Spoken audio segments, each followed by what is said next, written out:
पक्ष न विपक्ष की बातें आज मैं लाई हूँ। घायल भारत चीख रहा है, चीख सुनाने आई हूँ। सुप्रभात सभी को। मैं खुशी यादव, कक्षा 10वीं की छात्र।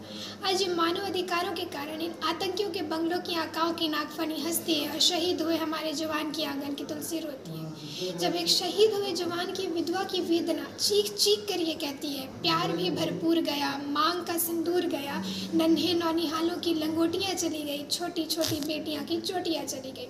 आपके लिए तो एक आदमी मरा है साहब, मेरे घर की तो रोटियां ही चली गई। किसी भी युद्ध को जीतने के लिए पहल करना अति आवश्यक है, क्योंकि इतिहास गवाह है, पहल करके बड़े बड़े युद्धों के परिणाम बदल दिए गए हैं। परंतु आज मानव अधिकारों के कारण हमारे देश के जवान इस कदर बंधे हैं कि वो अपनी ड्यूटी पे खड़े होकर भी पहल करने से डरते हैं, क्योंकि भविष्य में उन्हें कटघरे में खड़े होने का डर सता रहा होता है। वो जानते हैं कि चाहे एक उग्रवादी की राइफल से निकलने वाली गोली को यह तय करना पड़े या ना पड़े कि वो किसे लगेगी, परंतु जवान की राइफल से निकलने वाली हर गोली को यह निर्णय लेना पड़ता है, चाहे वो किसी दोषी को लगे या ना लगे, एक निर्दोषी को नहीं लगनी चाहिए। यदि ऐसा हुआ तो न समाज उन्हें छोड़ेंगे, न तिल का ताड़ बनाने वाली ये मीडिया उन्हें छोड़ेगी। और मानव अधिकार के तले किसी जवान को युद्ध के मैदान में छोड़ना कोई वीरता नहीं, एक आत्महत्या है, क्योंकि फूल को श्रृंगार दो ये मुमकिन नहीं और एक वीर को झनकार दो ये मुमकिन नहीं। जो हाथ बांध दे सेना के, ऐसे मानव अधिकार का पालन नहीं।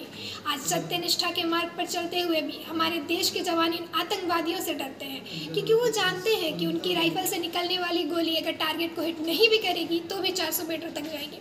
यदि इसी बीच किसी निर्दोषी को लग गई तो उन्हें अपनी नौकरी से हाथ तक धोना पड़ सकता है। और अपनी नौकरी को बचाने के लिए एक जवान ये सोचता है कि भले ही सांप मरे या ना मरे, परंतु लाठी नहीं टूटनी चाहिए, क्योंकि आज हमारे देश के हालात कुछ ऐसे हो गए हैं, चिरागों को हवाओं में उछाला जा रहा है, हवाओं पर भी रोक डाला जा रहा है। अरे वही तो बुनियाद है सुरक्षा की, और उन्हें ही नौकरी से निकाला जा रहा है।